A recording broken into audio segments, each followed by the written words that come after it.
comment peut-on faire pour trouver de l'équilibre?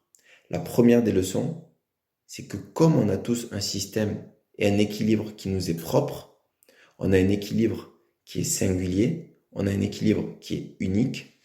La première chose, c'est de ne pas calquer notre équilibre sur l'équilibre de quelqu'un d'autre.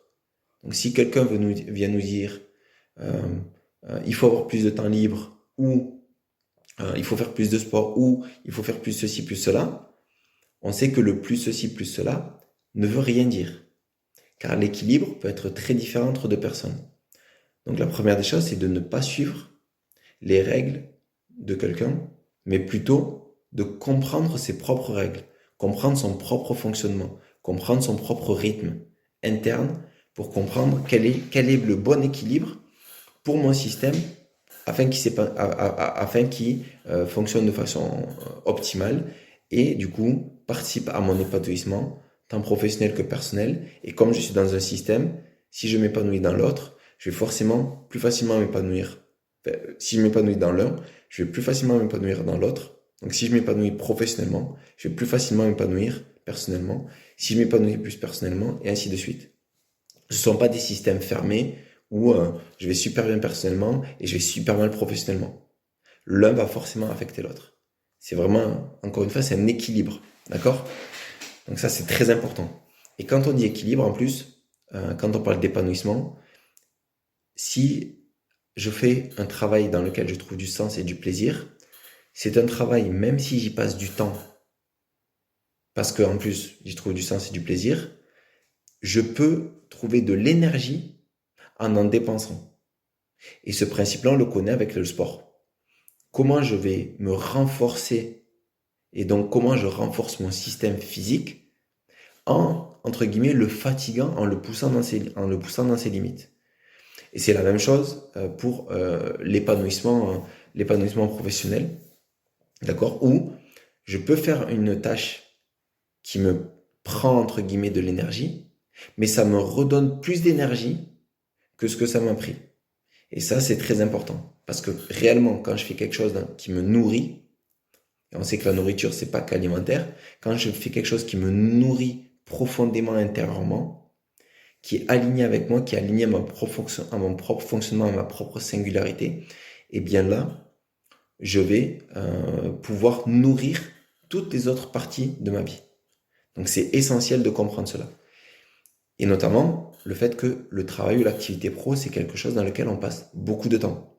Donc vraiment cet équilibre où le soin qu'il faut apporter à comprendre mon fonctionnement interne pour trouver en quoi et dans quel métier je vais pouvoir m'épanouir dans le sens et dans le plaisir, c'est essentiel pour l'équilibre de l'ensemble de sa vie et pour, j'ai envie de dire, même atteindre des niveaux d'épanouissement qu'on pouvait ne pas imaginer. D'accord? Donc ça, c'est très, très, très, très important. Et du coup, quand on revient encore en arrière, donc une fois que j'ai trouvé cet équilibre, le but, c'est par exemple, si je reviens sur le pro, c'est ne pas me concentrer et regarder quelles sont les entreprises qui s'intéressent le plus à l'équilibre vie pro-perso, quelles sont les entreprises qui offrent le plus de temps libre, etc., etc. Non, pas du tout.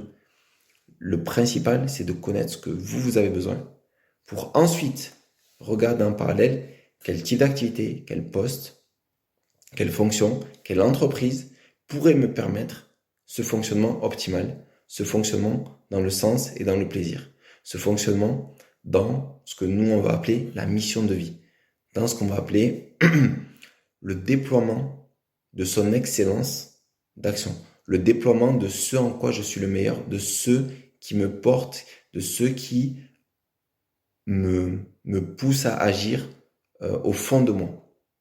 Quand je vais comprendre ces choses-là, je vais pouvoir mettre tout en œuvre pour me mettre dans les bonnes conditions, pour m'épanouir complètement dans mon activité pro et participer à cet équilibre de ma vie et cet équilibre vie perso.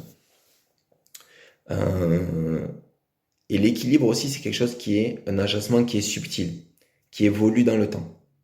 L'équilibre, c'est pas quelque chose qui est voilà, c'est pas 8 heures de boulot, 4 heures ou 2 heures de sport, une demi-heure de lecture. Voilà, ça c'est vraiment tout un chacun. Mais aussi, il va y avoir des périodes. Est-ce que selon les saisons, est-ce qu'en été, est-ce qu'en hiver, est-ce que quand mes enfants sont petits, quand mes enfants sont grands, est-ce que quand je suis célibataire, quand je suis en couple, etc., etc.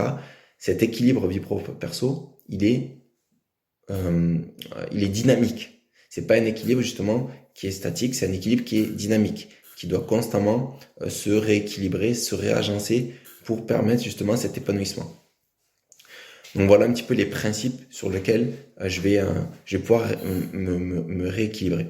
Et quand on dit rééquilibre, donc le rééquilibre, tout simplement, ça va permettre, et quelles sont, on va dire, pour quelles raisons je dois me rééquilibrer. On a dit le déséquilibre amène des dysfonctionnements. Et donc si je fais un rééquilibrage, ça existe d'ailleurs chez les voitures, pour ceux qui connaissent ce terme-là. Donc si je fais un rééquilibrage, et d'ailleurs on parle de rééquilibrage sur plein de choses, mais si je fais un rééquilibrage de ce rythme, ces activités, vie pro, vie perso, je vais en tirer plusieurs bénéfices. Pour moi, un des principes et des principaux, quand on suit notre façon de rééquilibrer, parce que, encore une fois, on peut donner des conseils en disant, oui, pour rééquilibrer sa vie pro, il faut consacrer du temps au sport, il faut consacrer du temps. Oui, mais dire ça ne me fait pas, ne me permet pas de m'attaquer à la cause racine de mon déséquilibre, qui est avant tout de ne pas me connaître, de ne pas connaître mes rythmes, de ne pas connaître ce qui me pousse à agir, de connaître quelle est ma vocation, quelles sont les choses dans lesquelles je vais réellement m'épanouir professionnellement. Et ça, c'est la cause première qui fait que je vais faire des choix qui ne sont pas alignés avec ceux dont j'ai besoin pour m'épanouir. Donc le fait d'être ignorant de moi-même ne me permet pas de me mettre dans les conditions optimales pour m'épanouir.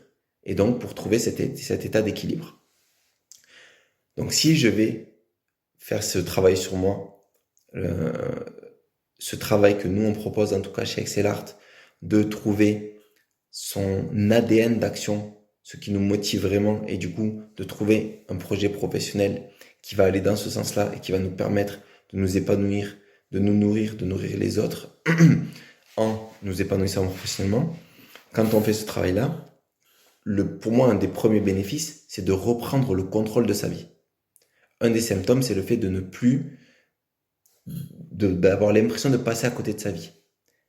Si je trouve ma vocation et que je me mets dans les conditions pour vivre de cette vocation, clairement, je me mets dans une démarche non plus de passager de ma vie, mais en étant le pilote de ma vie, par la connaissance de on va dire, si je prends le principe, l'analogie de la voiture, je comprends le mécanisme, la mécanique de ma voiture, je comprends comment le moteur s'enclenche, comment les roues, etc. Tout le système d'inertie, etc. Quand je comprends tout ce système-là, à ce moment-là, je reprends le contrôle et je peux me diriger vers un horizon qui est clair, etc.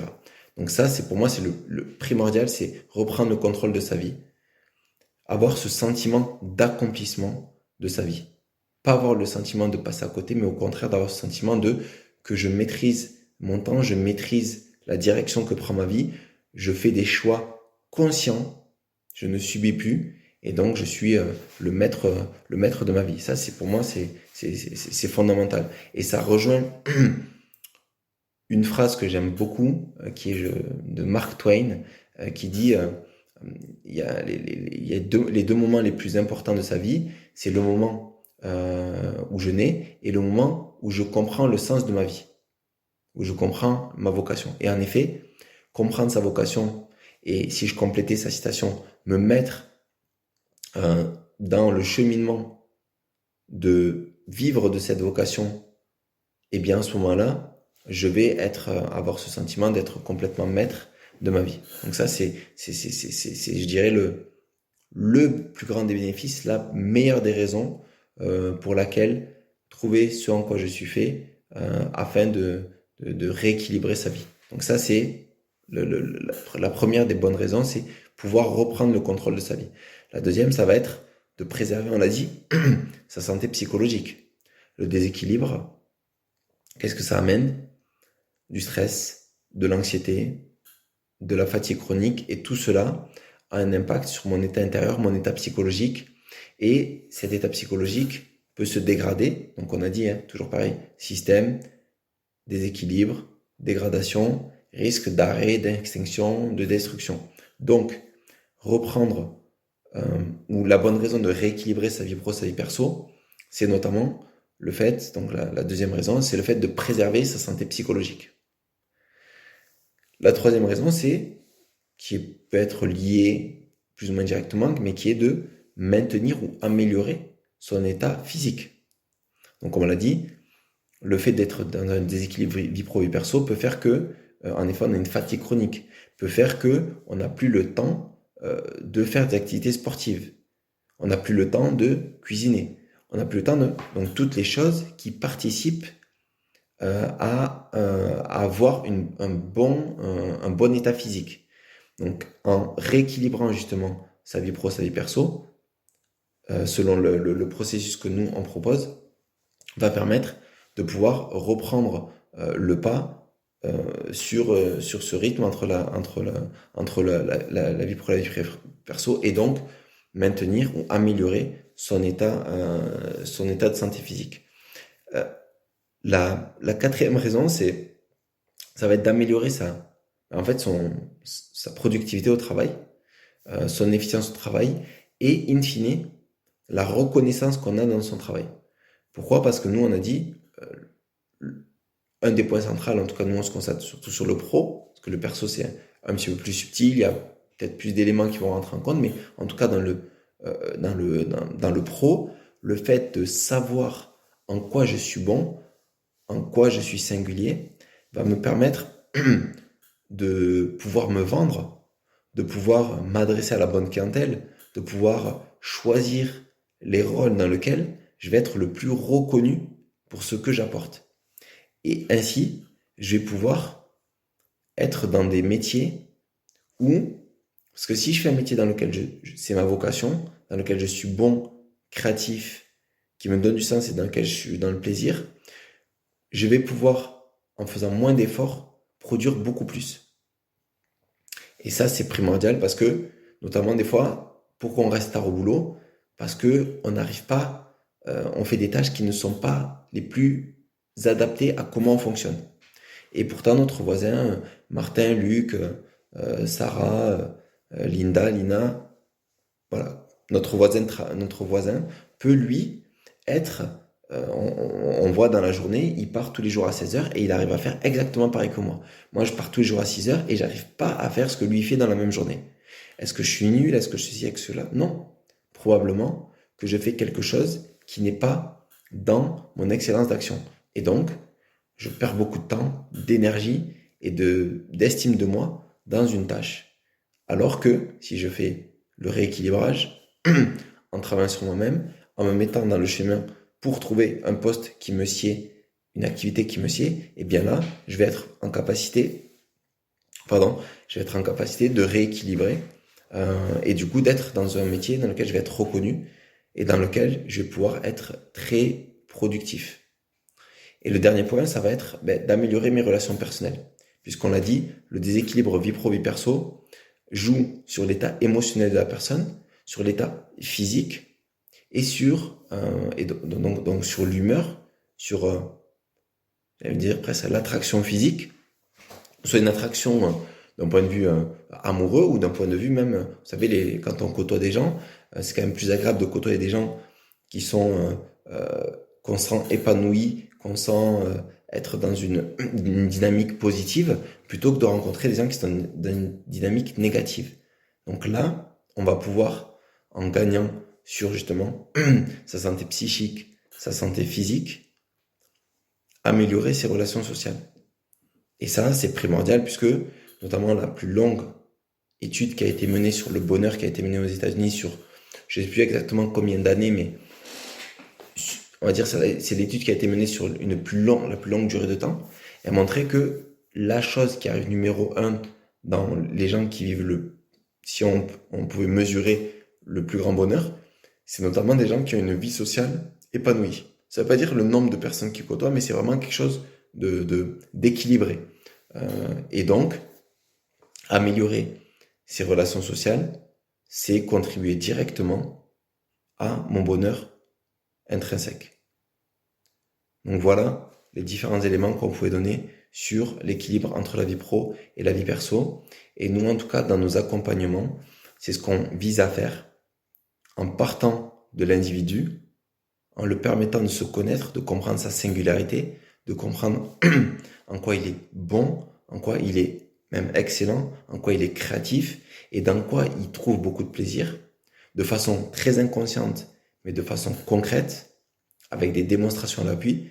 Quand on a fait ce travail-là, on peut être en capacité de trouver le projet le plus optimisé pour atteindre cet épanouissement professionnel qui va participer à cet équilibre subtil mais si primordial entre la vie pro et la vie perso et permettre de vivre une vie beaucoup plus épanouie, une vie beaucoup plus heureuse. Rien de moins. Bonsoir à tous.